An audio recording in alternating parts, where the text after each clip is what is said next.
Assalamualaikum warahmatullahi wabarakatuh. Baik, perkenalkan nama saya Elvina dengan NIM 22002254. Baik, saya sini izin menjelaskan mengenai materi buku yang saya ajukan, yaitu mengenai organisasi laboratorium. Nah, yang di sini ada beberapa materi buku, yaitu yang pertama efisiensi laboratorium dan perannya dalam IPA. Kemudian yang kedua itu kompetensi ilmuwan terlatih di laboratorium IPA. Kemudian yang ketiga yaitu pengelolaan laboratorium. Keempat, penataan dan pemeliharaan alat dan bahan laboratorium. Kelima, pengadministrasian laboratorium. Keenam, pengamanan, perawatan, dan pengawasan. Kemudian yang terakhir yaitu keselamatan kerja di laboratorium. Kemudian selanjutnya kita masuk ke bab 2, yaitu mengenai esensi laboratorium dan peranannya dalam IPA. Yang mana dalam pengertian laboratorium yaitu tempat yang sangat penting untuk belajar dan melakukan penelitian di bidang sains. Di sini siswa dan ilmuwan dapat melakukan percobaan, mengamati dan fenomena alam dan menemukan hal-hal baru. Adapun fungsi laboratorium IPA yaitu menguji teori dan konsep IPA secara langsung, menemukan hal-hal baru dalam bidang IPA, mengamati fenomena alam secara lebih dekat, dan mengembangkan keterampilan praktikum dan pikir ilmiah. Kemudian ada beberapa jenis laboratorium IPA, yaitu yang pertama ada laboratorium fisika, ada laboratorium kimia, dan laboratorium biologi. Kemudian selanjutnya materi yang kedua yaitu mengenai macam-macam laboratorium IPA. Nah, di sini saya sudah menjelaskan ada beberapa laboratorium IPA di bagian pengertian. Kemudian di sini ada macam-macam laboratorium IPA yaitu ada 3. Laboratorium kimia yang digunakan untuk melaksanakan kegiatan praktikum yang berhubungan dengan analisa pada percobaan terkait dengan sifat materi, energi, dan gerak.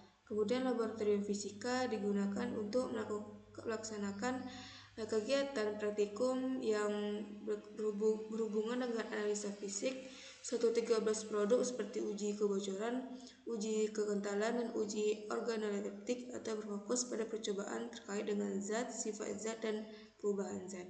Kemudian laboratorium biologi yaitu digunakan untuk melaksanakan kegiatan praktikum yang berhubungan dengan analisa mikrobiologi seperti uji bakteri, gram positif dan negatif, uji bakteri, patogen, uji kapal dan jamur atau berfokus pada percobaan terkait dengan makhluk hidup dan proses kehidupannya. Kemudian kita lanjut di bab 3 yaitu mengenai kompetensi ilmuwan terlatih di laboratorium IPA. Yang mana IPA terpadu mendorong siswa untuk menjadi pembelajar aktif yang mampu menemukan sendiri jawaban atas pertanyaan-pertanyaan tentang alam sekitar melalui kegiatan ilmiah seperti eksperimen dan pengamatan.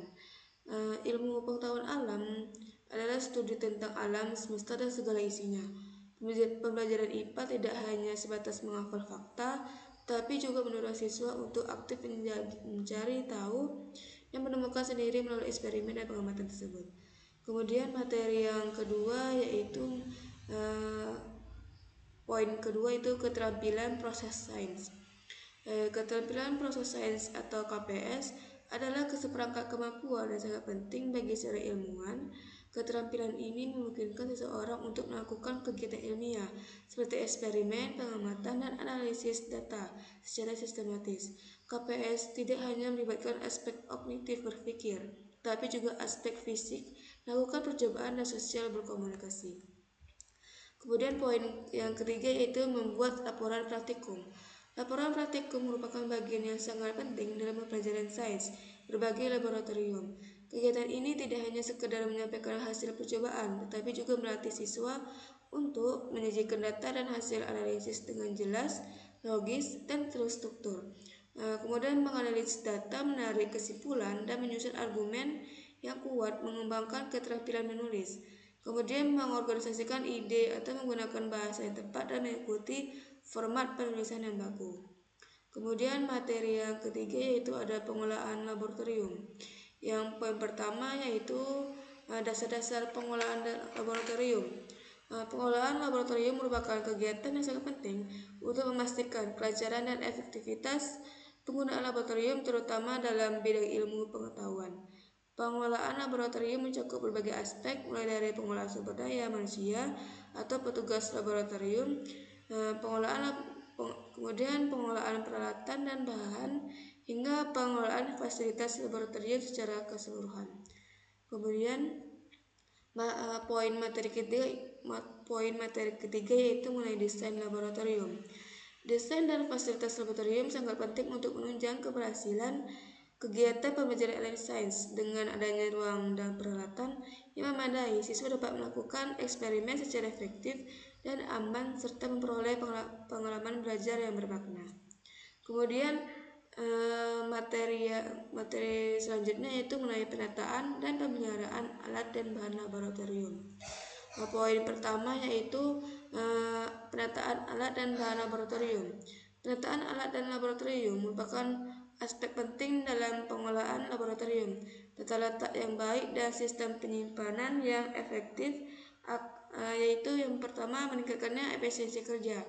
Kemudian kedua menjaga keamanan, ketiga memperpanjangkan umur pakai alat, kemudian yang terakhir yaitu memudahkan pengawasan. Kemudian poin selanjutnya yaitu pemeliharaan alat dan bahan laboratorium. Kemudian sini perawatan rutin alat dan bahan laboratorium sangat penting untuk menjaga kualitas keawetan dan keamanan dalam menggunakannya. Dengan melakukan perawatan secara teratur, kita dapat memastikan bahwa alat dan bahan selalu siap digunakan akan memberikan hasil yang akurat. Kemudian materi selanjutnya yaitu mengenai pengadministrasian laboratorium. Kemudian yang pertama yaitu definisi laboratorium, yaitu laboratorium merupakan tempat untuk melakukan kegiatan penelitian dan eksperimen. Sarana atau tempat yang digunakan untuk penelitian dapat berupa ruang tertutup maupun terbuka. Ruangan tertutup atau biasa disebut laboratorium merupakan tempat dilakukannya percobaan dan investigasi. Kemudian poin kedua yaitu daftar administrasi laboratorium. Administrasi laboratorium atau inventarisasi alat dan fasilitas laboratorium, administrasi penggunaan laboratorium, administrasi peminjaman alat-alat laboratorium, administrasi pemeliharaan alat-alat laboratorium, dan keselamatan kerja di laboratorium. Administrasi laboratorium merupakan kegiatan pendokumentasian sarana prasarana dan aktivitas laboratorium agar fasilitas dan aktivitas laboratorium dapat terorganisir dengan baik dan sistematis. Kemudian materi poin selanjutnya yaitu mengenai inventarisasi alat dan fasilitas laboratorium. Administrasi suatu laboratorium meliputi inventaris. Dengan menggunakan ketentuan yang relevan, inventaris merupakan proses pencatatan dan pembuatan daftar inventaris alat dan bahan secara rutin. Untuk memudahkan penyiapan dan pengawasan peralatan laboratorium, memberikan informasi mengenai alat dan bahan yang dimiliki oleh suatu laboratorium. Kemudian poin selanjutnya itu tentang administrasi stok laboratorium. Semua peralatan dan sarana laboratorium disebut stok laboratorium, meliputi alat dan bahan yang berguna serta alat bantu. Untuk memudahkan pengecekan, semua alat tersebut dicetak dengan format tertentu dengan dibagi menjadi alat penunjang alat dan bahan.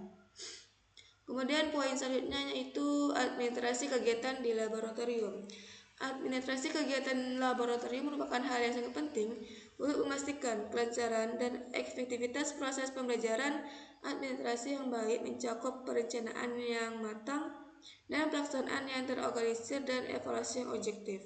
Selanjutnya poin selanjutnya yaitu administrasi peminjaman alat dan bahan. Alat dan perlengkapan yang dibutuhkan untuk kegiatan praktikum harus dipersiapkan terlebih dahulu untuk mengetahui waktu penggunaan, siapa yang menggunakan alat dan bahan, jumlah yang dipinjam, dan siapa yang menanggung jawab atas alat dan bahan setelah dipinjam. Maka perlu dilakukan pencatatan proses peminjaman. Kemudian poin selanjutnya yaitu administrasi pengkodean alat dan bahan. Pemberian label pada setiap alat dan barang di laboratorium untuk membantu identifikasi sebelum digunakan dikenal dengan istilah pengkodean. Label alat dan bahan biasanya mencantumkan informasi mengenai tanggal pembuatan larutan atau pembelian produk. Selanjutnya itu materi mengenai pengamanan, perawatan dan pengawasan. Yang pertama yaitu tentang pengamanan. Keselamatan kerja merupakan hal yang sangat penting dalam pelaksanaan praktikum di laboratorium. Keselamatan kerja adalah tanggung jawab bersama. Setiap orang yang berada di laboratorium harus selalu berwaspada dan mengikuti prosedur keselamatan yang telah ditetapkan. Kemudian selanjutnya yaitu perawatan. Perawatan peralatan laboratorium merupakan kegiatan yang sangat penting untuk menjaga kualitas dan umur pakai peralatan. Dengan perawatan yang baik, peralatan laboratorium akan selalu siap digunakan dan memberikan hasil yang akurat. Kemudian yang terakhir yaitu poin tentang mengenai pengawasan. Pengawasan atau monitoring dan evaluasi atau juga disebut MONIF merupakan kegiatan yang sangat penting dalam pengelolaan laboratorium. Kegiatan ini bertujuan untuk memastikan bahwa semua aspek pengelolaan laboratorium berjalan sesuai dengan rencana dan mencapai tujuan yang telah ditetapkan. Kemudian materi yang terakhir yaitu mengenai keselamatan kerja di laboratorium. Yang poin pertama yaitu menjaga keselamatan di laboratorium. Keselamatan kerja di laboratorium merupakan hal yang sangat penting untuk mencegah terjadinya kecelakaan. Kecelakaan di laboratorium dapat disebabkan oleh berbagai faktor seperti kelalaian panggung, ketidaktahuan akan bahaya bahan kimia dan peralatan, dan serta kurangnya pengawasan. Kemudian yang terakhir yaitu mengenai kecelakaan yang mungkin terjadi di laboratorium. Poin terakhir ini mengenai tentang kecelakaan ini mana keselamatan kerja di laboratorium adalah tanggung jawab bersama. Dengan meningkatkannya kesadaran dan kepatuhan terhadap prosedur keselamatan, kita dapat menciptakan lingkungan laboratorium yang aman dan nyaman. Kemudian kesimpulan dari hasil buku yang saya ringkas yaitu laboratorium IPA adalah tempat khusus yang dirancang untuk melakukan percobaan, penelitian dan pengamatan dalam bidang ilmu pengetahuan alam. Tempat ini dilengkapi dengan berbagai peralatan untuk mendukung kegiatan ilmiah. Kemudian laboratorium IPA merupakan fasilitas penting dalam pembelajaran dan pengembangan ilmu pengetahuan. Dengan adanya laboratorium, siswa dan ilmuwan dapat melakukan berbagai kegiatan ilmiah secara langsung dan efektif. Setiap jenis laboratorium memiliki fokus yang berbeda, namun semuanya bertujuan untuk meningkatkannya pemahaman tentang dunia alam sekitar. Sekian dari materi atau penjelasan yang saya jelaskan tadi. Apabila ada kata-kata yang kurang jelas, saya mohon maaf, dan saya akhiri wabillahi taufiq wal hidayah. Wassalamualaikum warahmatullahi wabarakatuh.